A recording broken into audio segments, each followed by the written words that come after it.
அனைவருக்கும் வணக்கம். அதாவது நிறைய சாப்பிட்டவங்க மட்டும்தான் இது குடிக்கணும்னு கிடையாது.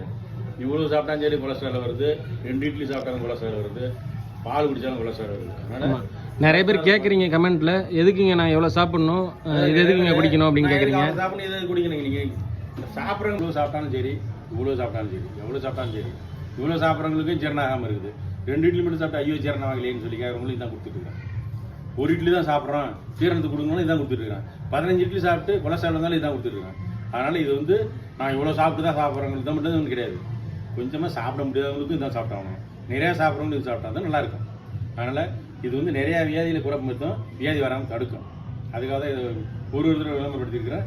இது வந்து உணவுப் பொருள் தான். நீங்கள் நினைக்கிற மாதிரி கெமிக்கலோ அது இது கிடையாது. நீங்களே செஞ்சீங்க, செய்ய முடியாதவங்க நேரம் இல்லாதவங்க மட்டும் நம்மகிட்ட வாங்கினீங்கன்னு சொல்கிறேன்னாக்கா, உணவுப் பொருள் எல்லாரும் செய்யலாம் அப்படிங்கிறதுக்காக சொல்கிறேன். நீங்களே குடிங்க, முடியாதவங்க மட்டும் நம்மகிட்ட வாங்கிக்க.